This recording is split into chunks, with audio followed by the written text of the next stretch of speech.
Welcome to Channel 17, the Town of Colonie Government Channel.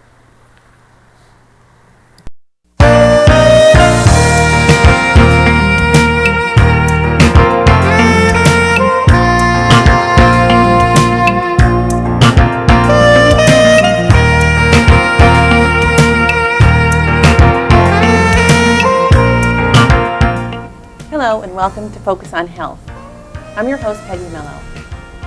Today's guests are Judy Rightmyer, Program Director of the Capital District Tobacco-Free Coalition, and Peggy Keigley, Director of the Center for Smoking Cessation. Welcome to the show, ladies. Thank you. Judy, why don't we start with you? Do you want to tell us about the tobacco-free? The coalition? Yes. Well, the Capital District Tobacco-Free Coalition is a community-based organization that gets volunteers from Albany, Schenectady, and Rensselaer counties, and we come together to carry out a work plan that's designed to try to get the tobacco industry out of our community, to work on decreasing the smoking rates, and to really try to change the social norms around tobacco use in our community. And it's a lot of advocacy, right? It is a lot of education. It is a lot of advocacy. We try to change the rules and the laws around tobacco use, and in that way, hopefully, lower the tobacco rates, the use of smoking in our community. Okay. Where do you receive your funding from? We are funded from the New York State Department of Health, and the coalition has been funded for over 10 years now. Okay. And all the money comes from the Tobacco Control Program, and we're one of many grants that they fund throughout New York State. Okay. Now, Peggy, the Center for Smoking Cessation. You guys focus on something different than the Tobacco-Free Coalition. Right. Do you want to talk about what you do? Yeah, well, I oversee 4 contracts with the Department of Health Tobacco Control Program. Our biggest contract is to work in 8 counties, and we work with doctors' offices and hospitals to ensure that they are addressing tobacco use with every patient at every visit. Because essentially that's the Public Health Service guideline that came out in 2000, and all the research shows that when that system is in place in healthcare, the rates of tobacco are going to drop. And so we provide technical assistance, training, hand-holding, whatever we need to do to assist a physician's office in a hospital to assure that that system is in place. And we also have a program where we help people quit smoking in the community, and we train others to do the program as well. And that's the butt stops here, and I have a little workbook that we brought, and the butt stops here. And here are some of the materials that we offer to participants who come to the program. And this past year, the Butt Stops Here program is about 6 years old, and we've had about 7,000 people come through the program. Wow. And That's amazing. Yeah, and it's about 30% of the people that come to the front door the very first session 1 year later are not smoking. So it's a very, very successful program. And what do they get in their kit? Can you describe In their it? kit, well, they get a workbook, and it's a 7-session program. We give everybody one of these stress type of scrunchies to help them deal with that. We have a little survival kit in here. We have a candy. We have lollipops, a piece of gum. Okay. A Quit Line card. Here's a card to call the New York State Quit Line for some support telephonically. And we also offer a stress reduction tape. So there's 4 exercises on here: deep breathing, relaxation, hypnosis. So this is essentially the kit, and we also provide everyone with anywhere from 4 to 8 weeks of nicotine replacement therapy, which would be in the form of nicotine patches, nicotine gum, or nicotine lozenge. Okay, and they don't have to pay for that? Well, the Just program, get it's $40. If we don't turn anybody away. So if somebody has any kind of financial hardship, we'll waive it or reduce it. We want you to come to the program, because we know that when somebody walks into a program that has both counseling and medication, that is the ideal, optimum arena to reach the highest rate of success. Instead of just quitting cold turkey. Very low and rate of not talking success. to anyone. Very low rate. Yeah, highly not recommended. Okay. Now, what about the New York State Smokers Quit Line? What do they do? They are, And give us the number, too. okay, well, the number is 1-866 New York Quits. It's a So free service. NY. NY Quits, Okay. sorry, yeah. And what they do is they offer free telephonic counseling.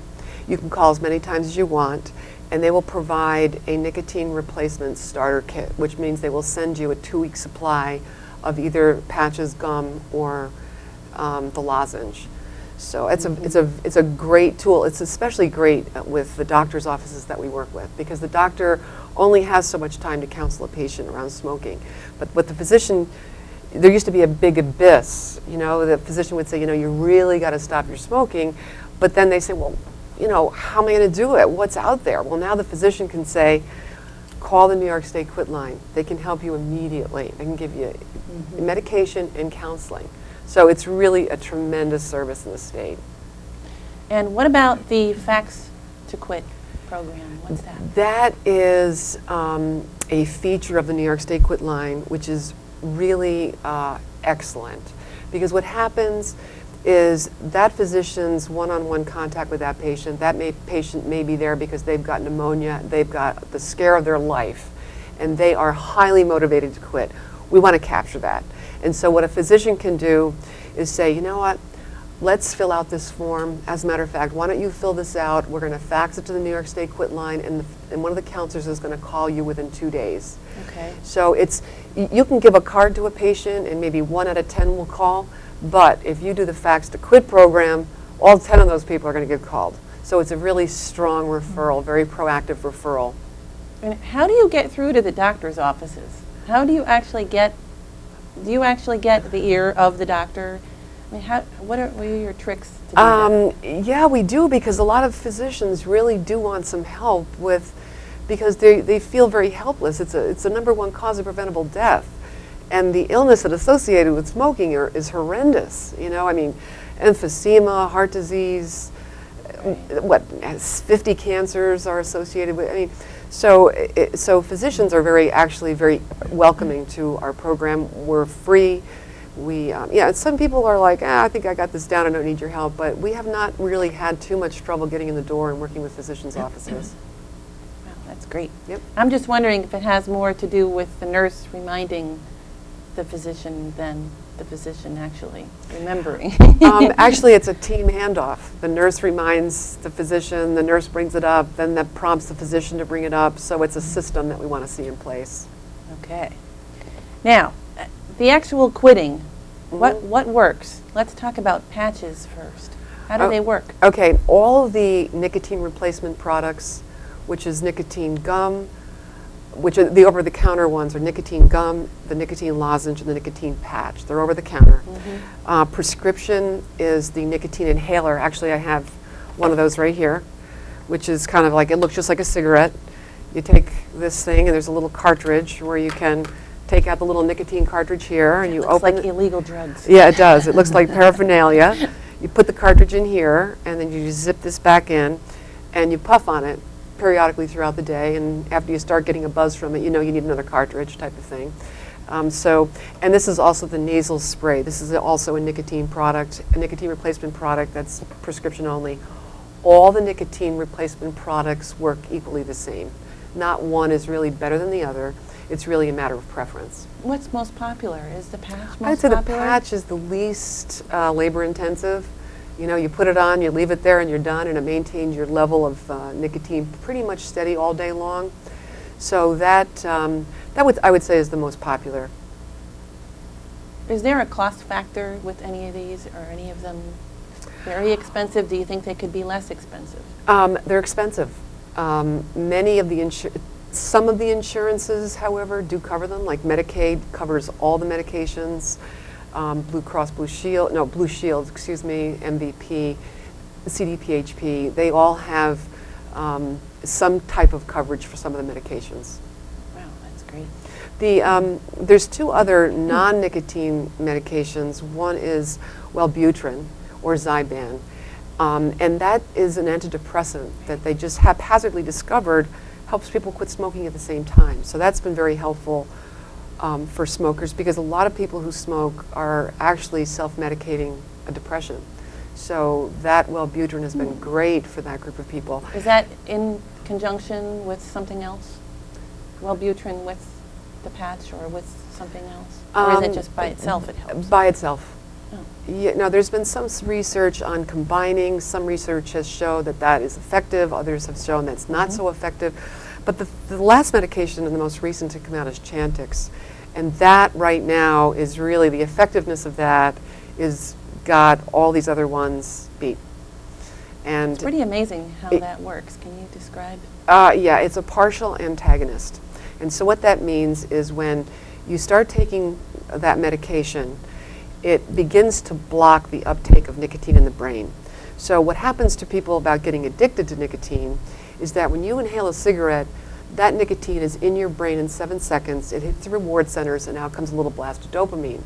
So what happens is the brain becomes dependent on maintaining a certain blast of dopamine throughout the day. Okay. So when you take that cigarette away, and that rush to the brain of nicotine, releasing that dopamine, doesn't happen, your system starts to feel very, very uncomfortable.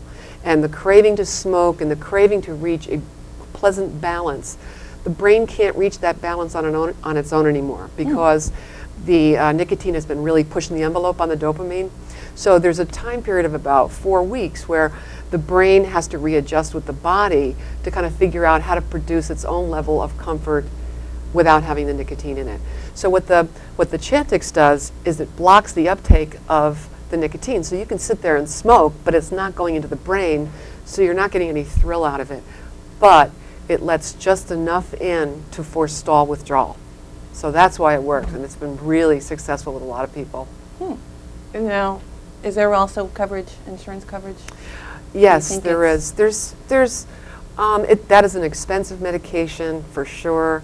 There's, like, for example, some of the pharmaceutical or insurance companies will be a tier 2, so the copay on that might be higher than a tier 1 level of coverage. But most of them, I think, at this point, are on board with providing very good coverage for that. So we've talked about treatment. Let's talk about what happens to your body when you actually quit smoking. Well, what happens to your body is your brain and body's ability to be comfortable is gone. And so the circuitry in your brain needs to reconfigure how it was originally designed to be. And that's going to take anywhere from 2 weeks to a month to kind of get back to normal again. So what happens is that when the bloodstream does not have its normal supply of nicotine, the symptoms start. And the symptoms are a craving, which means an overwhelming hunger to have a cigarette really, really bad. That's a big thing that happens very quickly. Another thing is headaches, lightheadedness, inability to concentrate. So that's what happens to the body. What happens to the mind is your brain is aware that I want to have a cigarette right now so bad, but I quit. So there's this constant reminder, have one, will feel better. But then the brain's got to say, no, we quit. So the upshot of that is intense frustration. Intense. Yeah. So you see the proverbial smoker out there ripping people's faces off. Well, it's because not only is their body sending them one signal after another, will you please fix this and smoke? But in their environment, there's just a load of triggers. There's the coffee, there's the after the meal, there's the phone, there's the person lighting up the cigarette in front of you, there's the break, there's boredom, there's the TV show, there's just before bed. And so when you're in that environment, which you're in every day and you've been in for the last some odd years, every scenario is telling you, it's time, it's time, it's time. So what happens is a person's entire unit or being is completely upset. And there's not only a psychological battle that ensues, but big emotions emerge, like, I can't stand this, I want to smoke so bad. So if you try to quit smoking and you don't do anything, you're going to be what they call in the addiction field white knuckling it. Yeah. Please don't let me smoke. Please don't. And that is like the least successful approach to take. You know, you're much, much better off taking a week or two, cutting down, practicing not smoking, start, chewing on lollipops. That cigarettes you always have after dinner, chew a lollipop instead, put in a piece of gum, write your reasons for wanting to quit, and read them 3 or 4 times a day. Is that why people gain weight when they quit smoking? Because they feel like they have to shove things in their mouth? 10% of the people who quit smoking do that. And that's too bad, because they do generally gain a lot of weight because they just got a new addiction on their hand, which is, but also some people, the average weight gain for people who quit is about 5 to 7 pounds. And it happens to about, I think it's 60% of the people who quit will gain an average of 5 to 7 pounds. But a lot of that, 2.5 to 3 pounds of that is water, and the rest of that is due primarily to a slower metabolism. So people who quit, a lot of them are like, I'm not doing it, I'm going to gain weight. But really, only 60% gain 5 to 7 pounds. 10% will gain more than that. So you're not doomed to obesity if you quit. A lot of people think that. That's not true. So let's talk about the physiological effect of smoking on your body. You didn't bring the jar of tar today. Can you describe what that is? Well, a nice visual is that a person who smokes a pack a day over the course of a year is going to inhale in their lungs a quart of tar. Now, tar, I had one guy in one of our groups, he was a mathematician, and he figured out with his 25 years of smoking, at 2.5 packs a day, he could repave his driveway with the amount of tar that he inhaled, which was, my gosh. The group got a big kick out of that one. But the thing is with tar, it doesn't cause cancer. But what it does do is your lungs are composed of 1 billion teeny air sacs. So when you inhale air, you've got a zillion tiny air sacs that are responsible for distributing the oxygen and the impurities and sorting through it and getting the oxygen to get into the bloodstream. And when you inhale the tar, it clings to the lining of these tiny air sacs, and they can't handle tar, so they start to break. And so what happens is you started out with a zillion air sacs, now you've got 1 million. That's a big problem, because those air sacs are responsible for being able for you to inhale and then push the air out. Well, if you have all these broken air sacs, you can't get the air out. And that's what emphysema is. So that's one of the big problems. And you mentioned 50 cancers caused by smoking. Yeah, every day there's a new cancer that's identified. 50 might not be the right number, but there's 63 carcinogens in a cigarette, and the amount of cancers that are associated with smoking are, dozens. And we're talking all kinds of tobacco, right? We're talking chewing tobacco, Yes. We're talking flavored cigarettes, regular cigarettes, cigars. Yes, all of that. kinds of tobacco. Yes. Yeah. Another thing that happens with heart disease is that when you inhale a cigarette, or actually anything combustible, when you inhale that, you're inhaling carbon monoxide. And so when that goes to the exchange membrane in your lungs to filter through, to get into the bloodstream, to carry that oxygen to your lungs or to your heart, it's going to pick up the carbon monoxide much faster than the oxygen. So a smoker, day in and day out, half their bloodstream is carrying carbon monoxide, the other half of their bloodstream is carrying the oxygen. So, and that's why when somebody quits smoking, they're getting the full amount of oxygen in their bloodstream. That's why they get a little lightheaded and, a little dizzy, because they're getting the adequate supply of oxygen that they haven't been getting all these years. But it's the carbon monoxide in the bloodstream that starts to wear out the lining. And that's what causes the clogging of the arteries. That's what causes the heart to have to work so hard to push the blood through. And that's what causes a lot of muscle tissue in the heart, and then that less oxygen can't get to the muscle in that heart, and that's when you have the heart attack. Well, I would imagine, not knowing much about smoking, but I know you said that it raises your heart rate however many beats per minute. I would imagine that'd be a load on a heart too. Oh yeah. Yeah, it makes your heart work harder every day. Not to mention the growing inability to get the blood to flow through the system. It's got to work harder and harder every day. Boy, oh boy. So what about actual quitting? Do you think that, on average, how many quit attempts until you're successful at quitting smoking? Well, that's a funny number to work with because it's a great number if somebody's tried and they didn't make it and they relapsed. Because it's very discouraging when that happens. Right. I'm an ex-smoker and I tried hundreds and hundreds and hundreds of times to quit smoking. And I got to the point where I totally believed I could not do this, that I was going to be a smoker forever and I would die in a smoking-related disease if a truck didn't get me first. Oh boy. It's very, very discouraging. So to hear a statistic that says, it takes a good bunch of attempts to make this happen, the people who win at this, the people who are successful are those who never give up. You must keep trying. You have the desire to be there. Don't give up.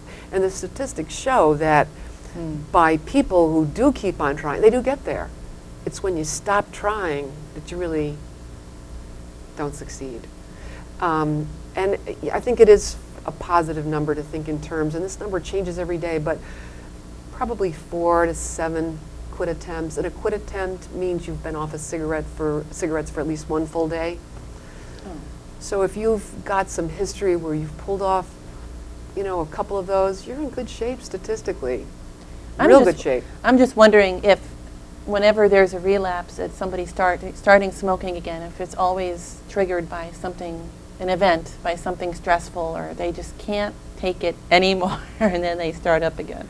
Well, that's the case for many people, but it's what's important to remember is this is a drug addiction that kills many, many more people than alcohol, cocaine, heroin, car accidents, suicide, AIDS combined. All addictions have an insidious nature in that they never go away. And so it could be 3 years without a cigarette, and then suddenly you're sitting there and having a wonderful day, a beautiful picnic, and you're sitting there and all of a sudden you start having a wonderful daydream about the days that you used to smoke. And you start having a little fantasy around the good old days. And maybe I will just have one. And the sad news is there's no such thing because it's the most addictive substance on the planet. 1 cigarette will addict 33% of the people who ever try a cigarette. So if you have a room of 100 people and 33 and everybody tries one, 33% will go on to be a full-time addicted person to that substance. It's incredibly addictive. So that's how it happens. People don't necessarily go back to smoking. And that moment could be triggered by stress. It could be triggered by a daydream. It could be triggered by many things. Wow. Well, thank you, Peggy. Judy, let's talk about legislation and advocacy.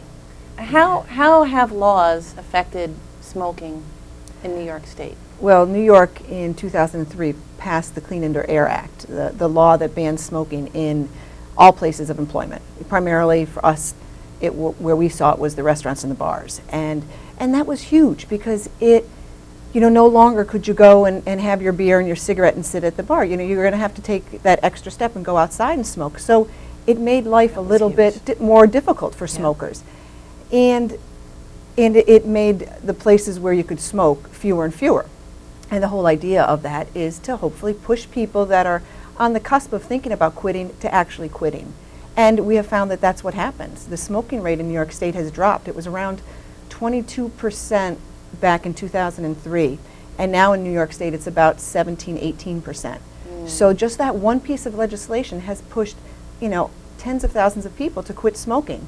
And ultimately to save a lot of money for New York State because, smoking-related diseases account for a lot of Medicare and Medicaid costs. So that was one wonderful thing that New York State did. And I think New Yorkers are getting very used to it. So whenever we travel out of state to a state where there is still smoking allowed in bars and restaurants, you're kind of like, taken aback by it. So, more and more states are passing those kinds of legislation, and that's great because that's going to change. These laws are really to change the social norm around it so that, people can choose to quit and hopefully young people won't start because of it. Now go ahead. You had told me about the laws that were it was raising the smoking age. There's cigarette purchase age to 19. To 19. There's been some debate about that, whether that is an effective piece of legislation to deter young people from starting to smoke. Some of the counties, I think down on Long Island, I think it might be Suffolk County, have been debating that 19-year-old law. And do you think that's targeted towards high school students? Well, I think that the idea around that, what I've heard, was that it makes the age so that, mostly 19-year-olds are not in high school. So if you're 18, you're still in high school, you could buy cigarettes and you could share them with your buddies that are younger than you. Mm-hmm. If we push the age to buy the cigarettes to 19, the thought is that 19-year-olds aren't in high school, so it kind of moves that ability for a high school kid to buy cigarettes and share them with their younger buddies. Right. Moves it out of that environment. There's debate whether that's a successful strategy or not, so that's why we haven't seen that law throughout New York State. Now, you also told me about the law in Rockland County? Yes, Rockland County has passed a law that says that you cannot smoke if you have a child in your car that's less than 18 years old. Wow. Which is, secondhand smoke fabulous. is, I think it was the Surgeon General in 2006 said that there's no safe limit of exposure to secondhand smoke. That it's a Class A carcinogen, that's the same as asbestos, that there's no safe time period of being in secondhand smoke. So, the thought is you shouldn't be smoking a cigarette when you have a kid in a car seat Right. in your car, No. or any child in the car. So Rockland County went ahead and passed that law.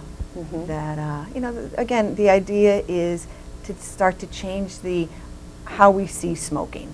And we certainly are beginning to do that. It's not as acceptable as it was even when I was a kid. I mean, I remember as a kid, going to the movie theaters and it was just cloudy, in the theater because people, of course, were smoking in the theater. I remember certainly traveling on any airplane and you could smoke in the airplane. Really? Oh, yeah. I didn't know you could ever smoke on an airplane. You're a little bit younger than me. But yeah, so we're beginning to change. We're beginning to change the way we see tobacco use in our society. And the more we do that, the less the smoking rate will be. The less kids will want to start smoking. And we have a lot to be up against. Tobacco companies have an inordinate amount of money, and they are going to push their product in any way they can. And they're going to do it towards the young people because it's the young people that they need to get to start smoking. A 42-year-old isn't going to all of a sudden say, "Hey, I think I'm going to start smoking now." Right. 90% of people that smoke start before they're, I think it's 19. Mm-hmm. It's the majority. Right. The majority of people start as young kids. And that's, though by law the tobacco companies can't market to less than 18-year-olds. So market meaning They can't advertising advertise. They can no longer advertise to anybody 17-year-old or less. Okay. There used to be the Joe Camel, the cartoon guy, that they can't do cartoon people anymore, cartoon ads anymore. They're not supposed to be marketing in any youth magazines. But you just showed me a Glamour magazine with a cigarette ad in it. Supposedly Glamour magazines are for 18-year-olds and older. But I certainly know many, many 14-year-olds that are reading Glamour magazine. And Okay. yes, there's huge full-page ads in Glamour magazines for the new Camel No. 9 cigarettes. It's a cigarette that's geared right to young women. And Is it pink? the cigarette itself is white with pink around the edge, and Pretty. it's totally marketed for the young women. They actually even, my daughter who's not a smoker, somehow got on one of their sign-up lists, and they sent her like a free cigarette case. These are very nice gifts. Yeah, They don't seem very ashtrays, cheap to me. Coupons. You You told me there were coupons for almost a whole pack of cigarettes, right? Yeah, when my daughter received the cigarette case, it came with a $3 off a pack of cigarettes. And around here, a pack of Camel No. 9s is about $4. So basically, she could go in with $1 and buy a pack of cigarettes. I think that was the Marlboro Menthol, sent the ashtray with, again, $2.50, right with a $2 $2.50 off a pack of cigarettes. They also sent lighters. And this is where A nice lighter. a very Not a nice cheap- Zippo lighter. Yes. So because they can no longer advertise on TV, they can no longer do billboards. The tobacco industry knows the market they want. They want to get the young people. They say that they're marketing so it's the 18 to 24-year-olds. So these ads are appearing in Glamour magazines. They're appearing in Rolling Stone magazine, fashion magazines. Actually, People magazine, which I think plenty of young people Oh, are absolutely. reading. I mean, that's where they're trying to get the young, the young population. Yeah. So you had also told me about the posters that are all over the place, and let's say in the convenience stores. Oh yeah, the advertising. And I never really looked until you told me to look, and I looked around and I said, wow, I mean, the things are spinning from the ceiling. Yeah. And it's really unbelievable. We're seeing a lot of we call this point of purchase advertising. Where you buy the product, there's just a lot, and this actually is a very old ad. Yeah, I was and wondering about not the from price. around here, because $1.99 is not how much they cost around here. But we're seeing a lot of, just big displays of. This one was around here. It was taken about a year or maybe two ago. This, with just massive amounts of the advertising for the product on trees. This was at a gas station. So the gas station is paid to put these up, right? And the gas stations get paid to put up these advertising. And sometimes they're paid directly, sometimes they get discounts on how much they have to pay for a pack of cigarettes. Wow. So they'll reap a little bit more of a profit if they put up so much advertising. The advertising is geared for young people and for people that smoke. So I'm in my mid-40s. I didn't notice the ads either when we started doing this work. And I was like, there's not tobacco ads out in my communities. And then they're like, go and look. Yeah. And, at the Hess station, at Yeah. the mobile station, at the convenience stores, they're plastered. They're also plastered with alcohol ads, too. Yes, I did notice that too. Yeah. We've done some surveying, and what we found from the residents in Albany, Schenectady, and Rensselaer counties is they want to see exterior ads taken down. About 70% of the community respond and say they just want to see those exterior ads taken down, that it's too much. So that was kind of... But there's always the money factor. I mean, Yeah. the gas stations will always take the money. You told me about the nonprofit organizations, some of them being funded for events by Big By the Tobacco. tobacco, yes. And, the promotions focused around the college areas at the bars Yeah. and restaurants. Yeah, the tobacco companies It's always have gonna a be the lot money of money, factor. and they have a lot of knowledge about how to get their product out there. And they're ruthless.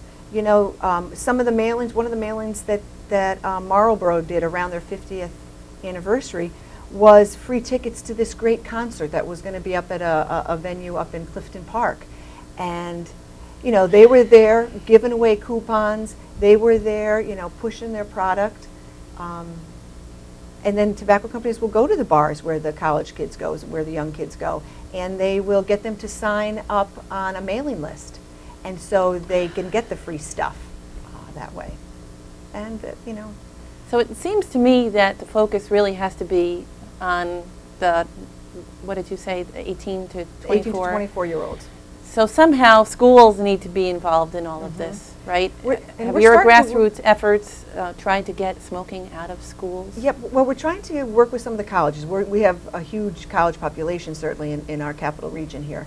And we're starting to work with those colleges to see if they can pass some stronger policies around tobacco use on their campus. We also are working with some youth organizations on the colleges. They have groups called Colleges Against Cancer that kind of take on a grassroots fight on their college campus. St. Rose went ahead, and it was started by the students to limit where people can smoke on their college campus. They now only have about 3 or 4 little smoking areas. They no longer can smoke anywhere on St. Rose property. They have to go to these designated smoking areas. Maria College has decided that they will no longer allow tobacco use this will start in May of '08. They'll no longer allow tobacco use anywhere on their property, which is, it's starting to make those changes. So that's what you're trying to do. And hospitals and nursing homes, what was... Peggy has worked with all the hospitals. She started coordinating all the hospitals to get together to pass 100% tobacco-free hospital campuses. And that happened in January of 107. January '07 this year. And the debate can come up, well, how can you enforce that? How are you going to be able to speak to everybody, let everyone know that that's not allowed? Certainly there's going to be people that violate that policy, and there will be. But the majority of people want to follow and do the right thing. If there's a policy in place that says no to smoking on hospital property, the majority of people want to follow that. Right. So again, it just begins to change how we view tobacco use. Right. And one of the other things I want you to show is the difference in the packaging between Australia, Canada, and the United States. Yeah. Obviously, that's something that the United States legislators can put into effect. Yeah, our federal government could do a lot unbelievable. more to pass laws that would help push people to quit smoking. This is a pack of cigarettes from Canada, and up there, the warnings, they have to have picture warnings that show what damage comes from tobacco use. So they have probably a third of their package shows that the tooth decay and stuff that happens with tobacco use. In Australia, again, the warning has to be a picture, and here it shows the gangrene that comes because tobacco use decreases the circulation. Yeah. And then our warning is a tiny little bit here. And instead, ours actually shows how it's so cool to smoke. If you're Somebody's a smoker, skydiving or he's something. skydiving. Can you make it here? Oh, boy. Yeah. So, So you ladies have a lot of work to do, don't you? yes, we do. Oh, But boy. we are moving forward. New York State has committed. We've had a good New York state legislature and a good governor that has committed a significant amount of money to tobacco control. And because of that, our rates are dropping. We just heard that the youth tobacco rate from 2000 dropped to decreased 45%. It was around 24% back in the year 2000, and now it's down to about 17%. That's great. So Yeah, we're moving in the that's right very great. direction, and that comes because we're putting money into it, and we have to keep doing that. Wow. Because that's as soon great. as the money falls off, the rates will go back up. So just to summarize, Yeah. you had mentioned how can grassroots efforts help. First of all, raising the price of cigarettes. Raising the price of Right. a pack of cigarettes. As soon as that happens, the youth initiation rate drops. So there's fewer kids that will start smoking, and the youth smoking rate will drop. Okay. And not accepting money from big tobacco, whether it's a bar, whether it's a organization. Yep. Being able to say no, saying, we don't need your donation, Philip Morris. Thank you very much. Wow. Limiting point of purchase advertising. So taking the ads. Getting the ads out of our community, taking those Camel, Marlboro signs out, and so it doesn't seem like it's as big of a thing as certainly the tobacco companies want it to be. Okay. So let's talk about further information. We have to give the phone number again for the Smokers Quit Line, 1-866-NY-QUITS. The phone numbers for the Coalition and the Center for Smoking Cessation. Can you give those? Yeah, the Tobacco Free Coalition, the Capitalist Tobacco Free Coalition is 233-1106. Okay. And if you want to quit smoking, call us at 268-6165. Okay, and we'll also put the website addresses as well of That would be great. the appropriate web addresses. Thank you very much for coming. Thank It's you. been Thank you. very interesting. Yeah. Thanks for watching. We hope to see you next time on Focus on Health.